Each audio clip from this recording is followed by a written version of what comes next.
Folks, happy Friday. Welcome to the Freedom from the Press podcast.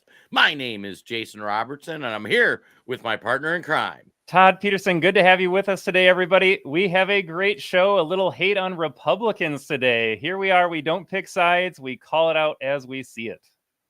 Yeah, and I got to say, it's Republicans are a target-rich environment over the last 2 weeks where once you see, so we're conservative guys. We go to church, we raise our family, we believe in free speech and Second Amendment. We believe in fiscal conservatism. Once you see how corrupt the Republican Party that is supposed to promulgate those values is, once you see it, you can't unsee it.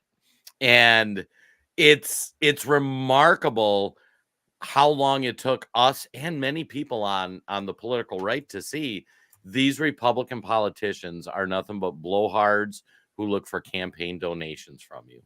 And let us know in the chat. But Jason, you and I both say this a lot. It took Donald Trump coming down the escalator to really open our eyes for the last time and say everything we thought we were doing, we voted Republican to defeat the Democrats. It turns out the whole time we were voting for the establishment.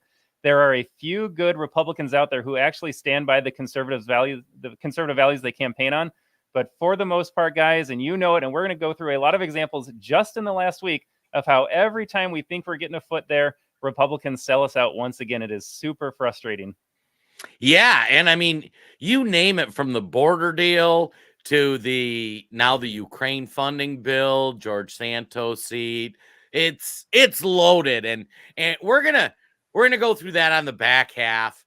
But guys, if you didn't see this Fani Willis testimony from yesterday, you missed out. And I would tell you, Todd and I joke on the podcast, hey, we watch C-SPAN a lot.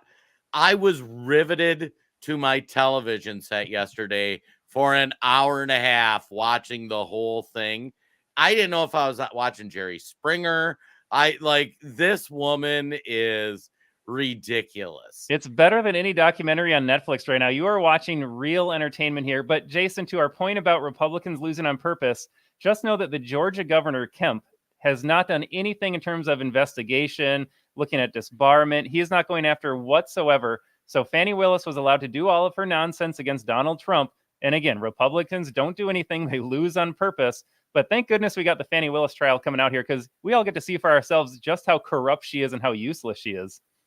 Yeah, and Todd, for folks that don't know much about Fani Willis, do you want to give a little bit of an overview, kind of some oversight on her? Yeah, and let me choose my words carefully here, because some of this is going to delve into some of those topics that social media and big tech don't like. And folks, if you want to get the full conversation, you can check us out on our Rumble channel. We can have unfiltered conversations over there. That's Rumble. You can follow the American Tribune over there. You can check out our Substack, where there are no big tech filters, theamericantribune.news. But in short, we had another Trump witch hunt here.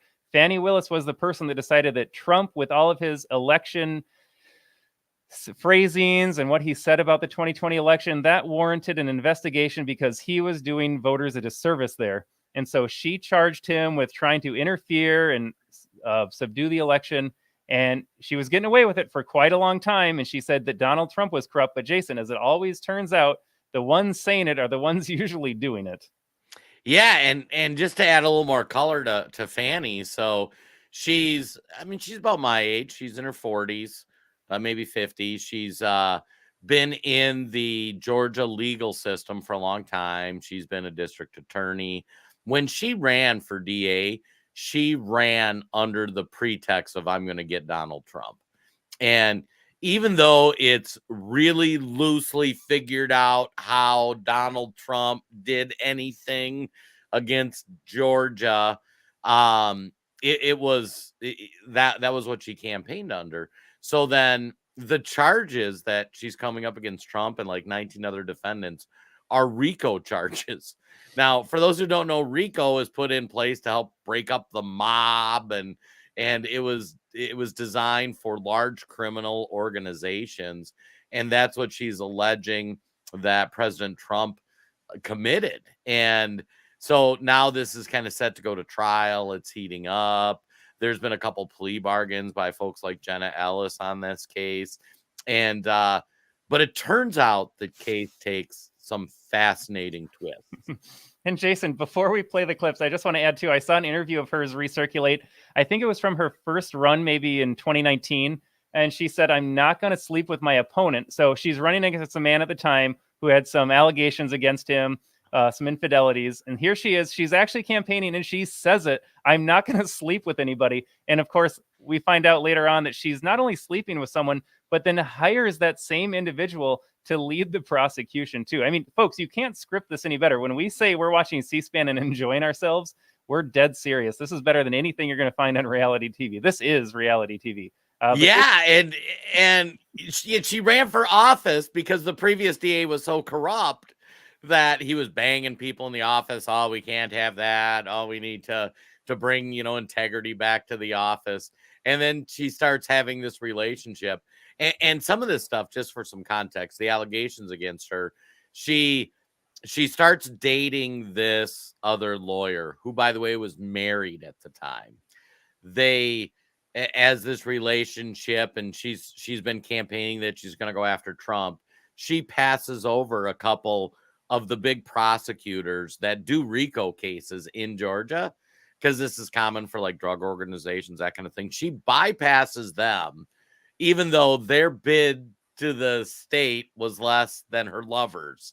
And then she hires, and these are all allegations, but that is factual. Like people with much more experience made bids for much less than this guy did. She chooses his bid to be a contractor to help work with the DA's office on this case. And then it starts coming out like, oh yeah, she was sleeping with him when she picked him. And oh, by the way, the money the state was giving him, the allegation is they were taking trips and he was paying for them with his company credit card, and they were getting billed back to the state when really Fannie was going on these trips with him. The whole thing's crap. But Todd, let's start with some clips. Let's do it here. Give us a second to pull up a few clips, folks. In no particular order. Here you go. Did you and Mr. Wade go to New York? I've gone to New York. I've gone to New York twice since I've been district attorney. I'm trying to think if it's 2 or 3 times. I went to do a domestic violence thing there for sure, and I was honored, and I went to the Apollo there. Those are the only 2 trips that come to mind. I went. He was not with me. You also said that he was a world traveler and had been on many of the continents. I've been to 6. Have you been on any of those continents with him? Besides this one? Where's Belize? What continent is it? I'm not being funny. I don't know. Let's say, with the I've been exception to Belize with him. I've been to the Bahamas with him. I've been with Aruba with him. Don't embarrass me. I'm not sure what continents those are on.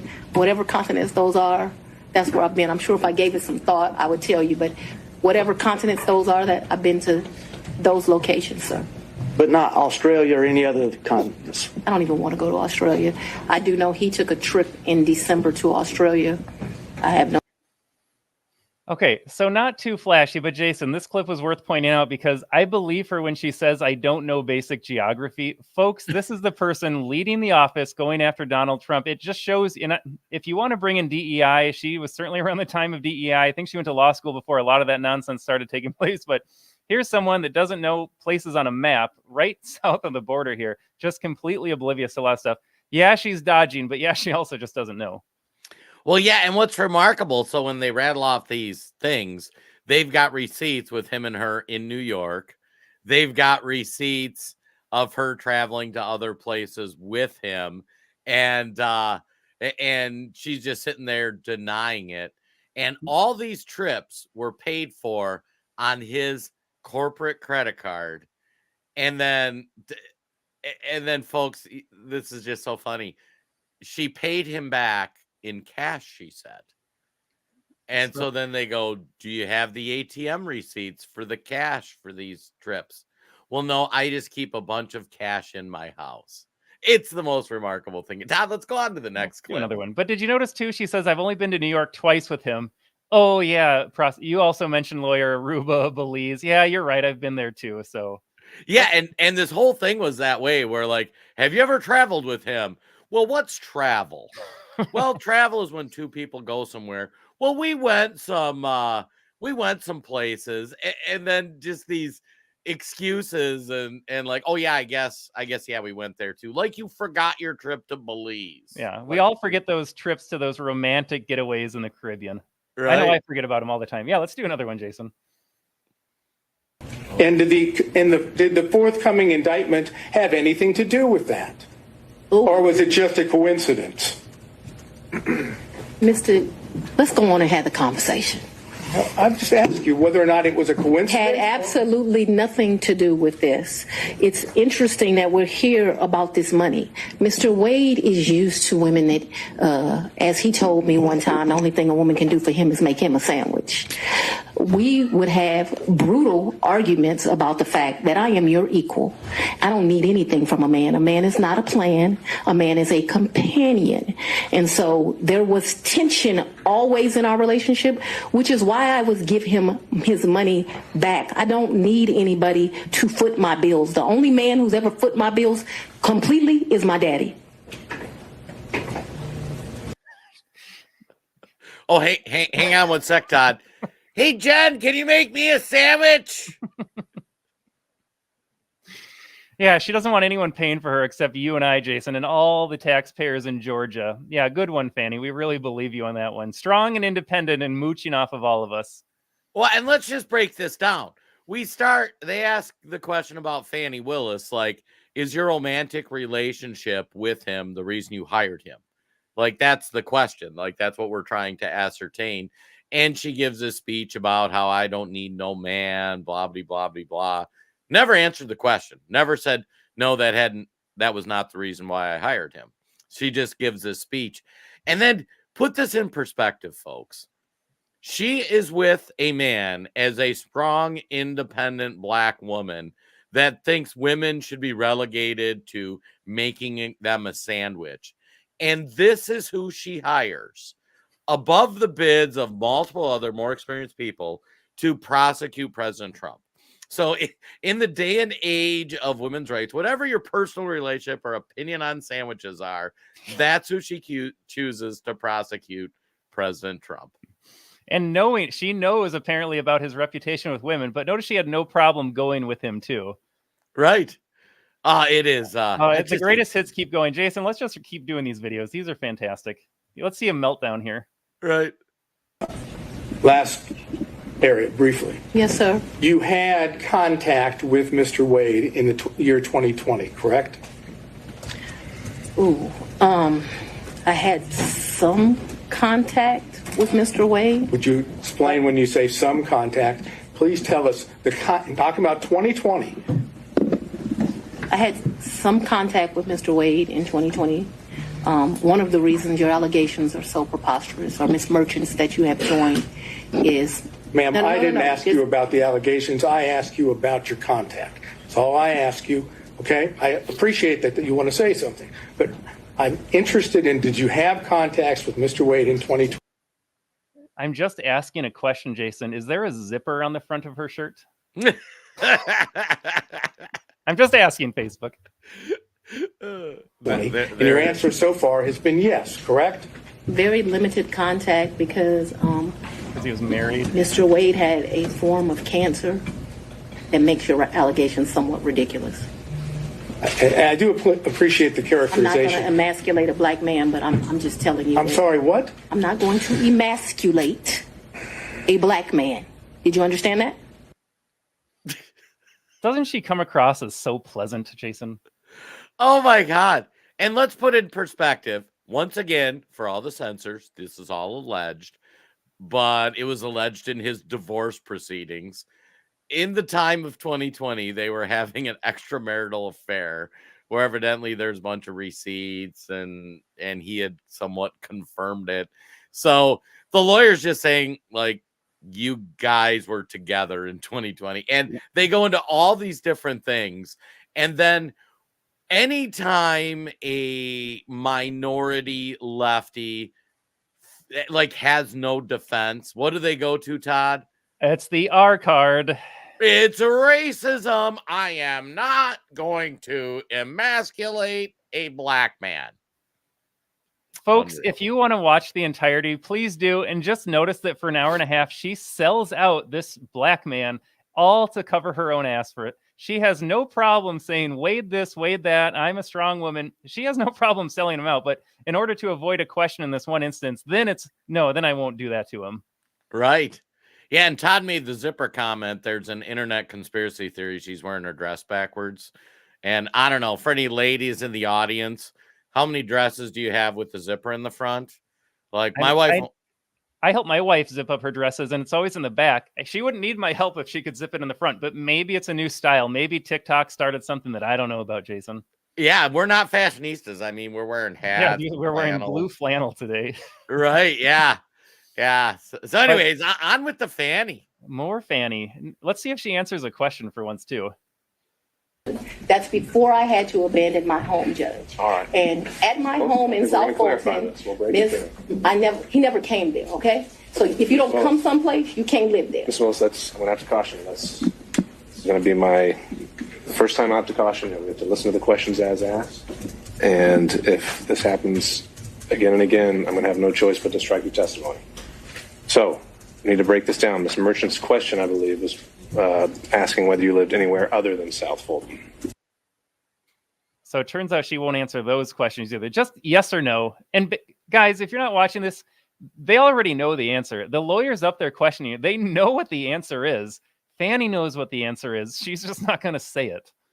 Yeah, and actually, it's remarkable. There is like a 20-minute part of this hearing where evidently she had a house she lived in with her dad, and then she left because of security threats, and she rented another house. Sounds like she lived a couple places. And every time they asked, like, did he visit you at your house? She'd be like, well, what do you mean visit? Like, did he stop by? And they would ask like 25 different questions to try to get her to answer the question. And then she'd be, well, house. Well, it's not my house. My house is there. And then like, okay, well, your house was there, but you were staying there. Did he come to see you? And I gotta say, Todd, the chat's popping. Elizabeth, is it because she's black? One could say. I mean, Jason, I'll say it. Notice that the judge is a white male. All the lawyers that we've seen so far happen to be white. I mean, I think you'd have to be dishonest to yourself to not say that that's not running through your head. Like, I need to be a little bit more careful as I'm answering questions because God forbid I say one wrong thing or I make a mistake. And then the whole case is thrown out because the media takes that one soundbite and they make it an attack on racism instead of the content of the case. Well, a couple fun facts, too. Guess whose office that judge worked in for 4 years, Todd? Oh, this is going to get really good. Fannie Willis's office. Fannie Willis's office. She was his boss for like 4 years. And he's tiptoeing around her. I mean, did you see that interaction with? He's being very careful. Yeah, he is being very careful. The other thing you'll see if you watch any of the lefty news sources today, they're talking about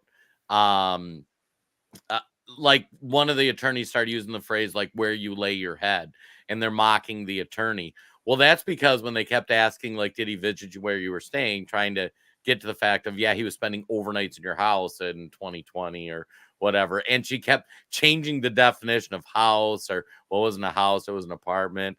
So finally they're like, okay, where you lay your head at night. So where you're staying. And they had to do it after Fannie acting just like a fool. And yeah. It's so they're going to make the prosecution in this case look like idiots. Like, who says lay your head? Like, who talks like that? Well, if she would answer the question the first 20 times and just, you can't be direct. Like, did he sleep over? Did you sleep with him? No, we'll say lay your head because that's a euphemistic way to ask the same question. But again, guys, we are freedom from the press because if you're watching mainstream coverage of this, they're going to lie and distort the entire time. Right. Yeah. And I got to say, the chat is just awesome. Heidi Huff's being DA. She was the worst defendant in the courtroom could ever try. She was totally disrespectful, behaving like a lowlife with no regard for her actions. Oh my, Heidi, you nailed it. Like I thought I was watching Jerry Springer. We got Dave coming in. She's such a liar. Fact check, true. Another part of their clown show. Fannie and her dad are both liars. So Fannie actually was supposed to be on her defense team. Was supposed to have her on the stand today, she refused to do it. Now they got her dad up there, and it looks like he's being he's already come out talking about COVID and all kinds of crazy Anything stuff. but we don't have any clips here, but Jason Wade himself, so the man who had the extramarital affair with her, he came across as pretty good, I thought. Yeah, he's like, I was hitting that. Yeah. Like, what's your problem? All right, what else we got here? Let's take a look. To you getting records. You've been intrusive into people's personal lives. You're confused. You think I'm on trial. These people are on trial for trying to steal an election in 2020. I'm not on trial, no matter how hard you try to put me on trial. So, hold on. Seems to me like she's the one on trial, Jason. Am I missing something? Actually, what's funny is in the longer clip, like, they kind of go back and forth, and the judge is like, ma'am, do you not understand you're the one in trial? We're here trying to see if you, like, did bad stuff and should be removed from the case.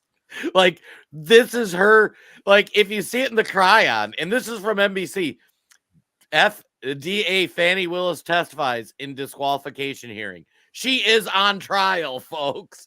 Now, what's really funny about this is if you follow social media like Twitter or Facebook or whatnot, people on the left are taking that clip and they're like, yeah, you tell them, sister, like, they are not, you're not the one on trial. And nobody understands.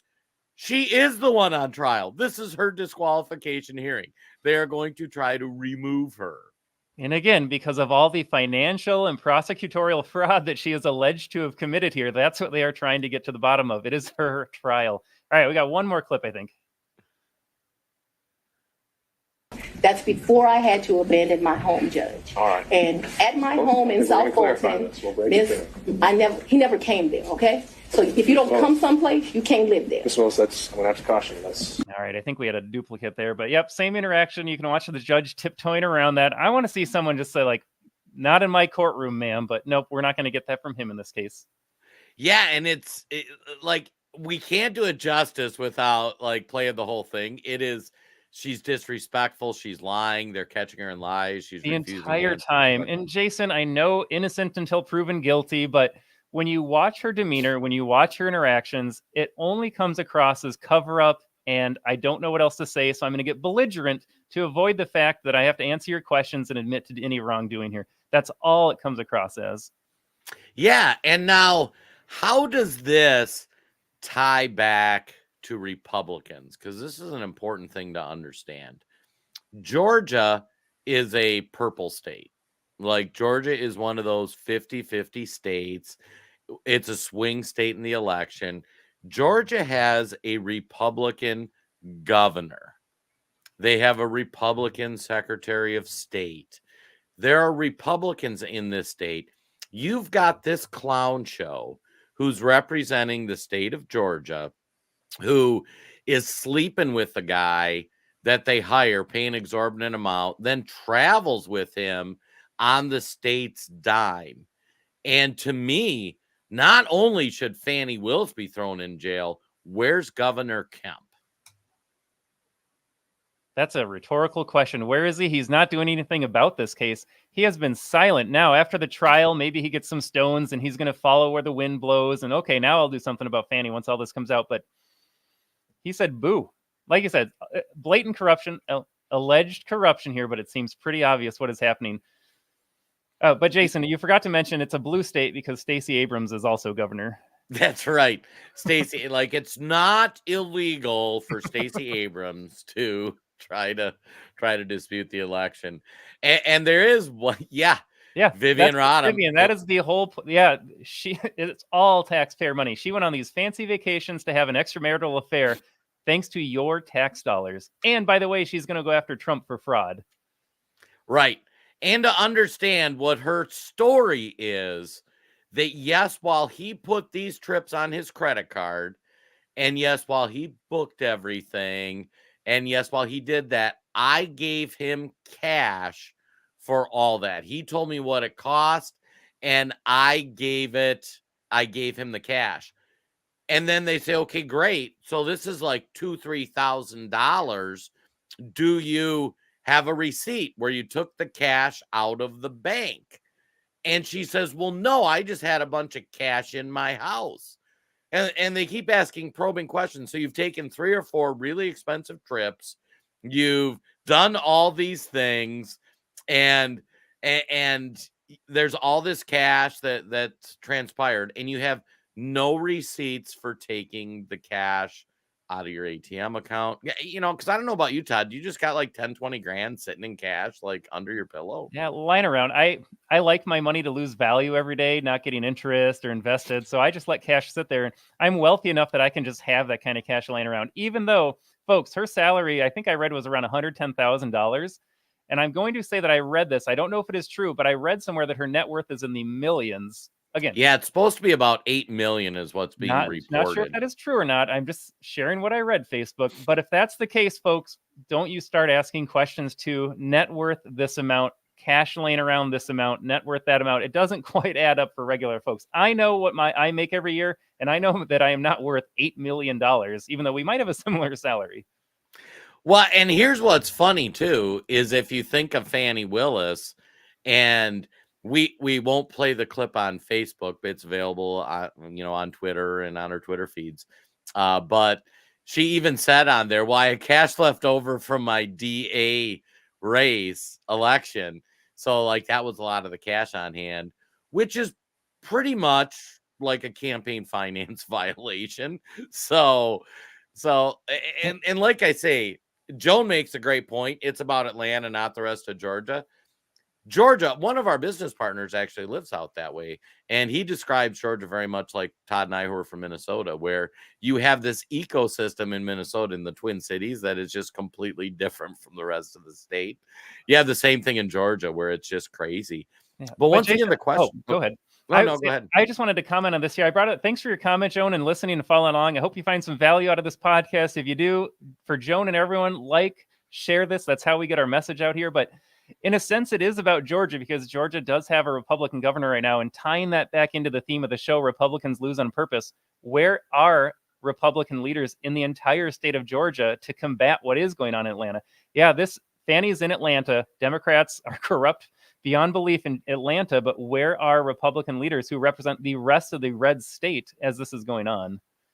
Right. And that's where it's so important to understand, folks. If you had a real Republican, I mean, even if you're a Democrat, because we have some Democrats that watch the show, if you see this and you're like, whoa, how are they letting this happen? Democrats should be screaming. So you send one of the most corrupt people to go after President Trump for checks, notes, corruption. I mean, it is just outstanding. And this one here, yeah, speaking of those Democrat voters, just wait, the old Trump card is going to get pulled out. And that's what people are doing. Yeah, but Trump. This is about Trump, but only because you have a corrupt DA making up charges against Donald Trump. Like, folks, you got to get out of that binary system where, okay, she's bad, but so is Trump. You're missing the point entirely here. She is corrupt and bad. She's got to go. And by the way, I'm still waiting for information about what makes Trump so awful. I hear that a lot. I hear that Trump is bad. I'm still waiting for the evidence, anti-Trumpers out there.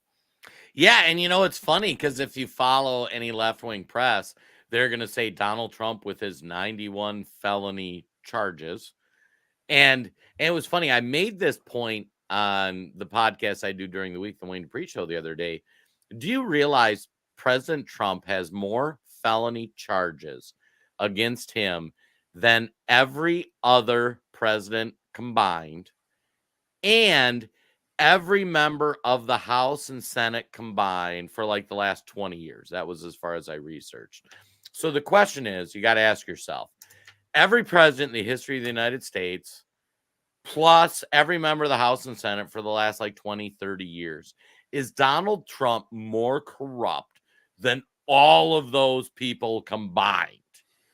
And if the answer is, boy, that's a stretch, I don't think Trump's more corrupt than all of them combined, then you got to ask yourself, why is Trump sitting on 91 felony charges and none of these other people are sitting on any felony charges? I mean, go through the House and Senate. There are very few felony charges for any of these people. Yeah, Jason, we did an episode on insider stock trading in Congress, which, by the way, folks, is legal the way his law is written. Your congressional representatives can get inside information and then trade on that information. That's why you can just have a Nancy Pelosi portfolio if you really wanted to. But Jason, I don't know if they want to confront that question. They just want to believe that Trump is the bad guy and the system all works. Trump was the one guy that got out of line, and so he needs to be punished. Everyone else is apparently squeaky clean. Even as they watch Fani Willis dodge, nothing's wrong with her. Trump is the bigger fish to fry. So, folks, would love to see it in the chat if you disagree with us here, but we would love some reasons as to why and how you can arrive at that conclusion. Absolutely. And hey, Todd, we're kind of at the halfway point. We should pay a few bills. First off, I want to give a shout out, Split Rock Coffee, veteran owned and operated right here in Minnesota. Split Rock Coffee. Go to splitrockcoffee.com. Todd, do we have a promo code for that? We do, in fact. Folks, you can use promo code TODD10 at checkout for some instant savings on delicious coffee.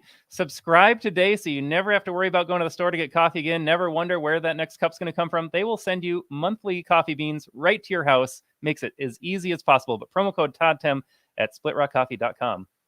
And I'll say we got another exciting company we're working with. We've talked a lot on this podcast about the financial tsunami that's coming. And folks, even though the stock market's up right now, we know that the economy is a financial house of cards. We're proud to announce we're working with Goldco.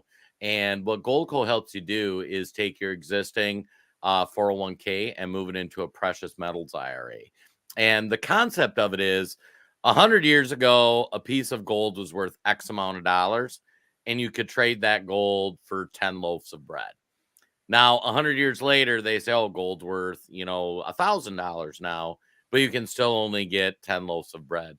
Gold is an excellent hedge on your value to lock in the value versus what prices of different commodities fluctuate and when the dollar goes down. Jason, you talked about 100 years ago before the IRS and the Federal Reserve were there. We have lost over 99% of purchasing power of the U.S. dollar. And folks, that's not going to get any easier with inflation and printing money and your Congress right now sending money all over the world. But gold is an excellent hedge and store of value for your hard-earned money here. So take a look at our clip here. You can find us at our website right now, but we have the URL in the video as well. But this is from our sponsor, Goldco, and we'll be back on the other side with George Santos, Dan Crenshaw, and so many other fraudulent Republicans. But we'll see you in a bit. Will gold and silver repeat their 2008 performance? Some of the more popular assets for protecting investor wealth are precious metals, such as gold and silver. Both metals performed tremendously in 2020, with gold increasing 25% and silver increasing 48%. But if history is any guide, they have much further to run. Looking back to 2008, the last time the White House switched from Republican to Democrat, we can get a sense of how gold and silver might react now after the elections. The situation in 2008 bears many similarities to the situation today, and if 2008 is any guide, 2021 could be a good year for precious metal investors. The day before Election Day in 2008, gold closed at $722. By the end of the election day, gold had risen to $761.10. And by the end of the year, gold had risen to $880.80, a gain of 22%. Gold continued to rise after that, and by the anniversary of Obama's election, gold had risen to $1,091.90, a gain of 51% over its pre-election price. Silver's performance was similar, rising from $9.79 the day before the election to $11.32 by the end of the year, a gain of 15.6%. From there, silver really took off, reaching $17.44 an ounce by the anniversary of Obama's election, a gain of 78%. We're seeing that gain again today, as silver's 2020 performance was nearly 50% greater than gold's already amazing and record-breaking performance.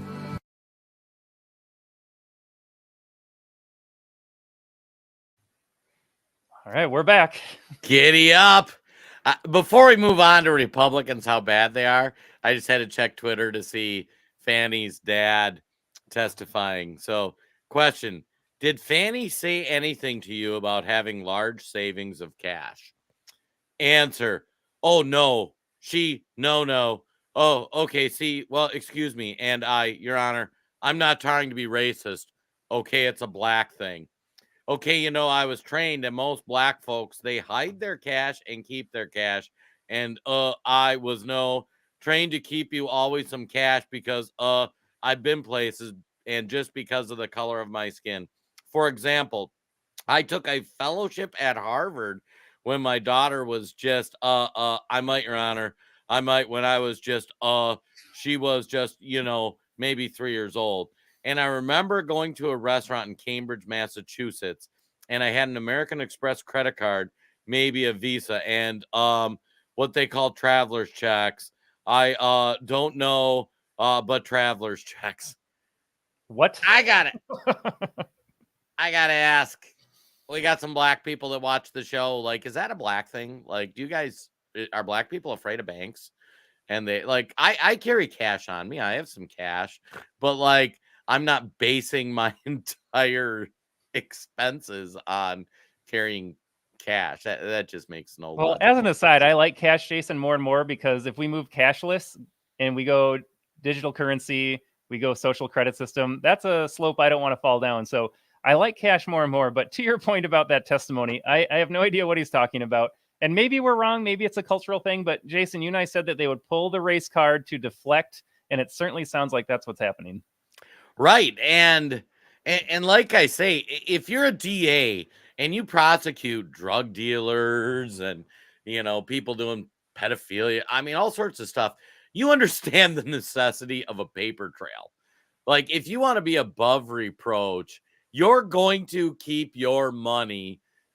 Like, you're going to have receipts for everything, right? Because you're going to want to be above reproach so people can't accuse you getting bribed. It's And the if you most have ridiculous. cash and you don't have to report it, she knows what she's doing.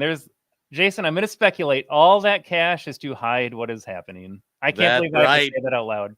But now we got to get over to the Republican side. So, folks, thanks for bearing with us. We had to go into the trailer park with Fani Willis, but Jerry Springer show, whatever you want to think of it. But so let's break down the last couple weeks of what Republicans have done. And like we say, Republicans in Georgia are letting this happen.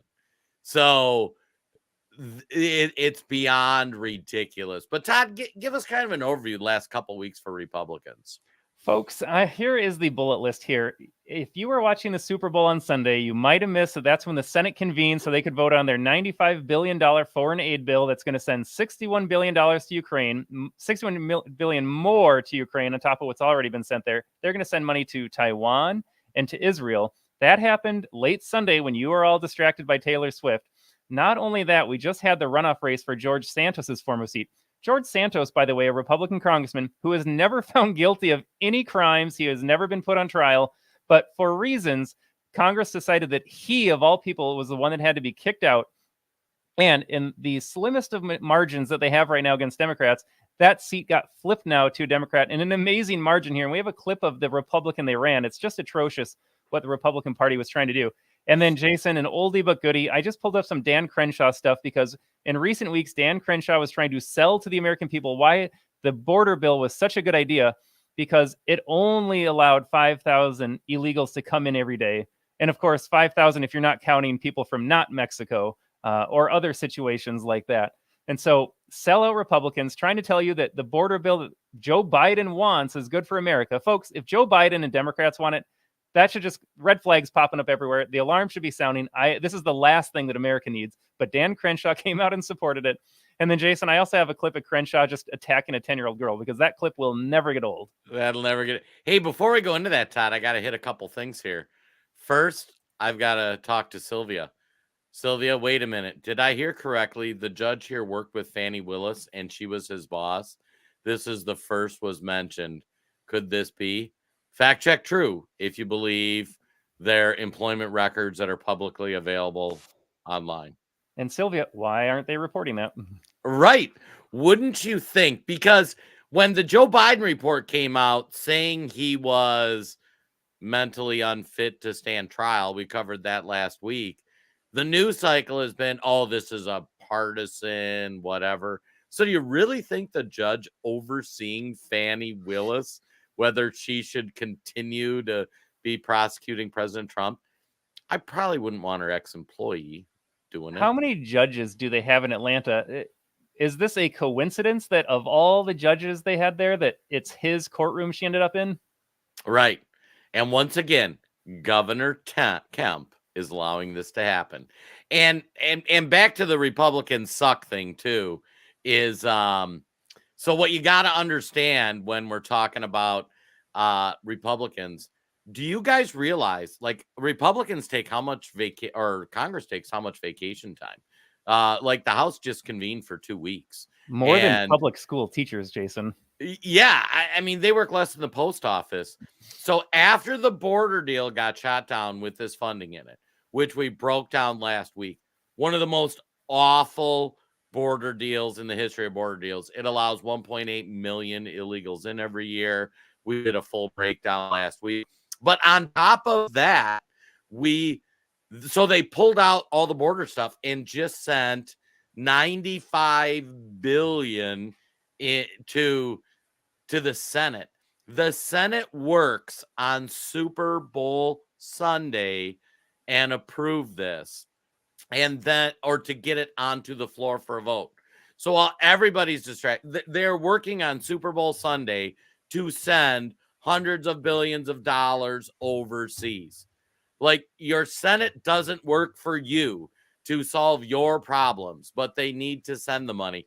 We also shared the clip where this money goes, like the Ukraine money goes right into the military industrial complex. But Jason, don't forget that's good for the American people because it pumps up our economy. We got to listen to Senator King last week justify that atrocity. Right. And then they stayed up until like 2 or 3 in the morning to pass this Senate bill. These senators average age is like 95 years old. How many 95-year-olds do you know that stay up till 3 in the morning? And if you're doing that, why on earth are you working Super Bowl Sunday, staying up till 3 in the morning to get these bills passed just to send billions of money overseas? It's remarkable. Folks, you were watching Taylor Swift, Patrick Mahomes, and the Kansas City Chiefs, and they just so happened to work that one late Sunday a year to send all this money around when the news cycle would be fresh on some other stuff. None of this is a coincidence. Right. And then they send it to the House, and the House only has like a 3-seat majority because of George Santos. Now, I'm going to say this. George Santos' voting record, loved it. He had one of the most conservative voting records of any member of the House. George Santos, the allegations against him, they're pretty bad. And some of the evidence that's come out, pretty bad. But here's the thing. Republicans voted to remove him without waiting for a trial. This sets a horrible precedent. By the way, there are people on the Democrat side, Senator Bob Menendez, who has gold bars from Egypt. And he's facing charges far more dire than George Santos lying on his resume. And Todd, have the Democrats removed George Santos or got gold bar Bob? They not only have they not removed him, has anyone heard a peep of outrage from Congress, the media, anybody? Has anybody expressed outrage that this is happening? And the seat George Santos flipped in New York had been run by Democrats for 28 years. George Santos, like, connected with the voters. By the way, House members. George Santos still hasn't been convicted of anything, and he won't be convicted of anything until his term is done and the voters would get to reelect him. So, Todd, who are they going to nominate to take George Santos' seat? Folks, if you were in a tight race in a competitive district, you would presumably choose someone that could connect with the voters like Santos did, could share a message that MAGA, America First Republicans want to hear, or just talk about how the Biden administration isn't working for you. I'm going to go in and work alongside these Republicans. That's not the case. I'm just going to let her speak for herself, Jason. Folks, let us know if you think this was the best choice for that Santos seat. Let's listen to Mosey. 8 weeks, and we did a great job. We are fighters. Yes, we lost, but it doesn't mean we're going to end here. I did.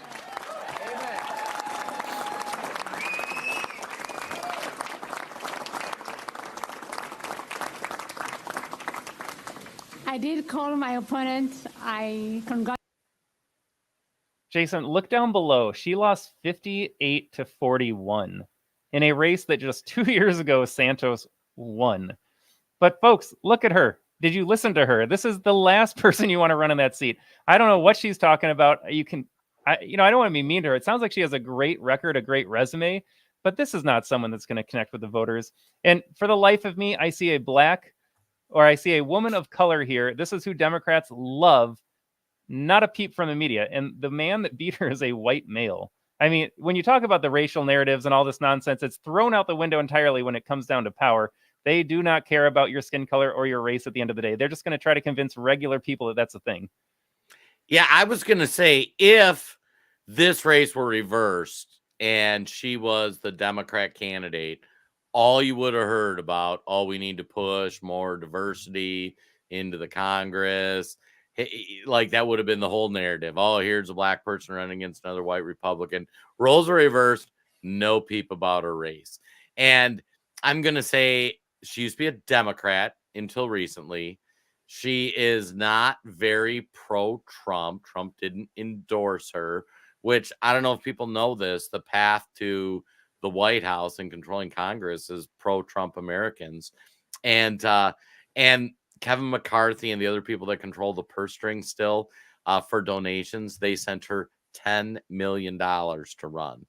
So, folks, if you listen to her speeches, listen to her debates, she does not exactly come across as MAGA. And it's not because of her skin color. It's just because of her messaging. And she is not America First or any of those things that would make a candidate come through. But this election shouldn't have happened.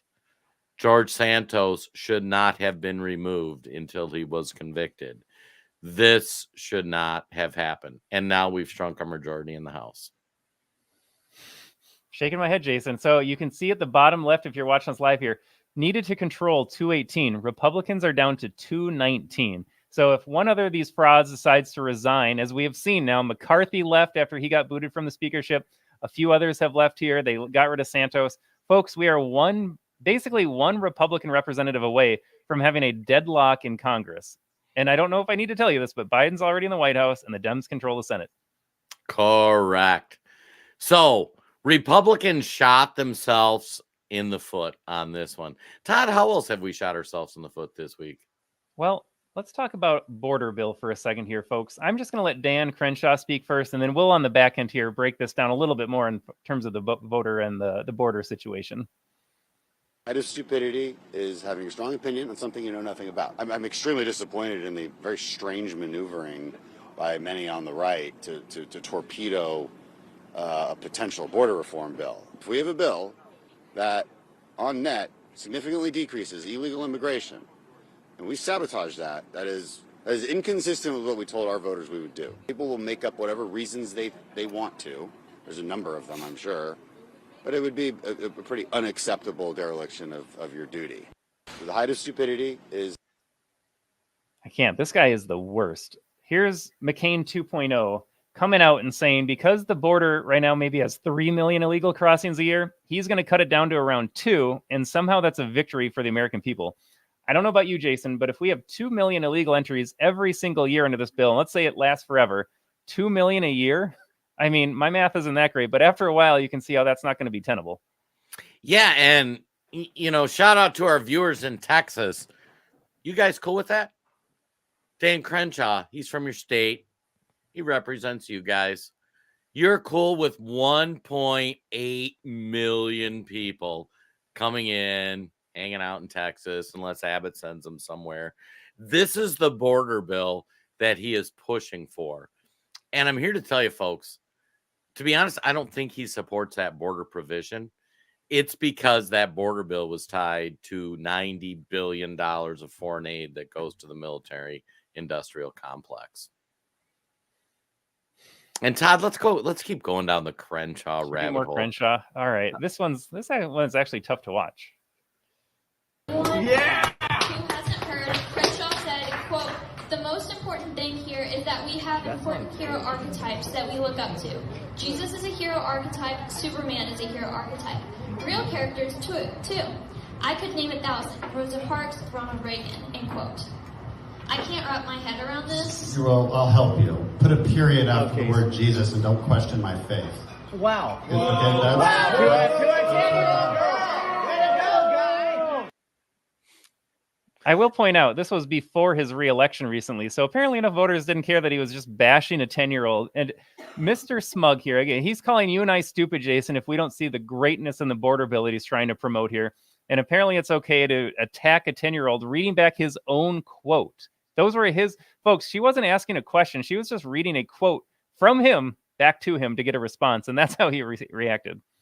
And I got to say, Dan Crenshaw has been a huge disappointment to me. When he first came on the scene, I saw the Dan Crenshaw story, and guy I thought was a hero. He was Navy SEAL. He was wounded. His eye patch is from losing. He actually is going blind in both eyes. One eye doesn't work. Disabled vet. All those sorts of people that you think would want to serve in Congress. I read his book. Phenomenal book. And America First Principles. And he ascends to that position of power, and he is no longer one of you folks. It's we talk about it on the show. It's not right versus left. It's the elites versus the little people. Dan Crenshaw has moved into that elite class. He doesn't need to answer to you guys. He doesn't need to answer to voters of Texas or answer a 10-year-old little girl's question, which was just his quote. And who's he beholden to? He's beholden to the military-industrial complex, who, when he's done serving in the House, he's going to probably go work for. He's going to go be a consultant. He's going to get his money on the back end. Dan Crenshaw lives and breathes. He doesn't care if we let 1.8 million people across the border. He wants 90 billion, 60 billion of which going to Ukraine. Yeah, it is wherever he lives, he will not be directly impacted by this. He's made his now, so he will live the good life no matter what happens to the rest of the country. But when we say Republicans lose on purpose, it's because of people like Crenshaw. And he might have had good motives walking into Congress. He might have had the right ideas, but money gets to you. Money gets to you. And actually, I got to talk about what John's saying here. We must vote out these Republicans who are actually Democrats in disguise. They ran as Republicans because it's the only way they could get in. Yeah, you know, the one in New York, you're absolutely right, John. She was just a Democrat that we hoped would vote Republican sometimes. Guys like Crenshaw, though, like that's the old establishment Republican Party. That party that since Ronald Reagan has sold you down the river, who has made your life like they haven't fought for you for decades, guys. And that's why this next generation of MAGA Republicans, guys like Eli Crane and Matt Gaetz and Donald Trump and Byron Donalds, this is what we need to pin our hopes on. But don't fall in love with them. I fell in love with Dan Crenshaw, where I'm like, God, this guy's great. He's going to be so good. He's a sellout now. He's dead to me. I hope they primary him. I hope he doesn't win. And he's got a good opponent running against him right now. It's pretty active on Twitter, Jason. The name is me right now, but it looks like a good old Texas cowboy trying to primary Crenshaw. And let's hope he makes it happen. Yep. But Jason, you talked about hoping that he never comes out again. I don't think we could talk about Republicans losing on purpose without bringing back Ron DeSantis one more time here. This is someone that you talked about pinning your hopes on Crenshaw. You and I had very high opinions of Ron DeSantis when he was governor in Florida pre-pandemic, certainly during the pandemic. He seemed to be Trump 2.0, had the same policy positions, but articulated it a little bit better and governed very effectively. And then we watched as he took big money from all of the anti-Trump folks and torpedoed not only his presidential campaign, but I mean, I don't know about his political career. People can resuscitate it, but man, he is not the same figure now. Yeah, and it's remarkable. And folks, this is what we need to understand with this political machinations is that these guys, they show up in DC. Ron DeSantis, I actually had a Trump DeSantis flag. And I'm like, we need somebody to follow behind Trump. DeSantis doesn't really have the charisma to probably win an election on his own. And then he came out with the most disgusting anti-Trump vitriol that you've ever seen. And if you watch the story arc, you can just see when that establishment Republican sunk their claws into him and said, you're going to be one of us now. You're going to take the money. Yeah, and you could watch all of the Ron DeSantis supporters online. I mean, they were some of the most vile attacks against Trump and Trump supporters, all because they thought Ron was the hero and Trump was the bad guy.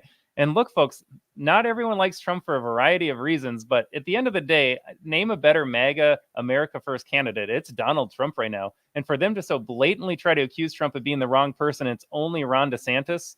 I mean, this never Republican movement. We talk about Republicans losing on purpose. That's a lot of it, too, because people adopt this never Trump ideology as well. And they say, I'd rather have the establishment lord over me than try something different. We got to shake ourselves out of that. We do. And actually, one last point before we wrap up. So Speaker Johnson comes out and says, we're not going to vote on the $90 billion that the Senate just passed. And we're going to shut down the House for 2 weeks, send people home a day or two early, and then immediately see the establishment Republicans. They send messaging out saying, I was just updated on this huge national security concern. And then rumors start floating around, Todd. And then the story made it out for what this concern was. Well, good thing we have Space Force now, Jason. Yeah. Apparently, folks, Russia has space nukes. Yes. And yep. For that reason, we need the House. Imagine that, though. We have space nukes discovered, and now we need the House to pass that atrocious bill, send money to the industrial complex to protect good old Americans from that dastardly Russian threat again. Yeah. So the day after they say we're not going to take up this $90 billion spending, the Republican establishment comes out, hey, here's these warnings. Now, it turns out we've known about Russian space nukes since 2018, and there was different reports 2021. But isn't it ironic, right, when they say this big spending bill's dead on arrival, Russian space nukes becomes the headline. Russia, Russia, Russia, all over again. All over again. Well, folks, as we wrap up this week, just a few housekeeping things. One, first, thanks for tuning in. We really appreciate it. Do us a favor, give us a like, comment, and share. And we always encourage you, share it with somebody you might not politically agree with, because I guarantee, like, they didn't see that Fani Willis stuff. Your Democrat neighbor didn't see how awful Fani Willis was and how corrupt she was. That's why we do content like this. That's why we do content on theamericantribune.com and theamericantribune.news. .news is more of our deeper dive stuff. Will did a great piece this week about Tucker Carlson and how he's strategically going after the media. Really riveting piece there. For this week, today, it's projected that Judge Enron is going to review or going to rule on Trump. And now, keep in mind this New York case.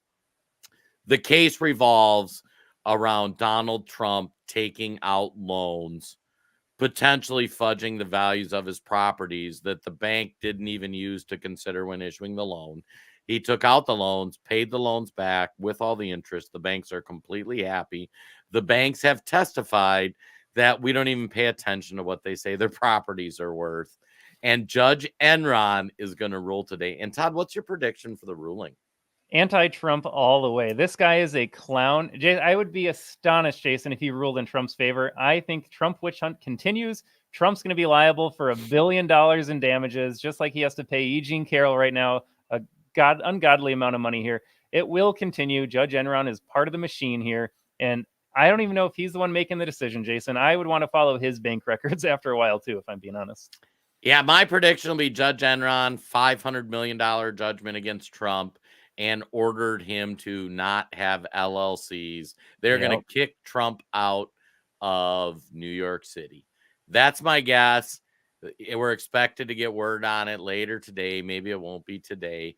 The other thing to pay attention to is the military-industrial complex is desperate to get this funding bill passed, and the House just recessed for 2 weeks. And then the House on March 1st and March 8th has to figure out some budgeting stuff. So they've left themselves no time.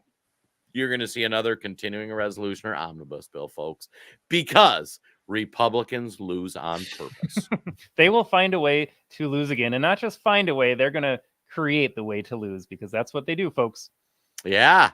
And so with that said, thank you so much for tuning in. Like we say, give us a like, comment, share. We appreciate. Go visit Split Rock Coffee. Get the medium roast. Got a little extra caffeine in it. And Todd, any last thoughts before we get out of here? Just appreciate you being with us today, folks. Have a great weekend, and we'll catch you next Friday. Same time, same place.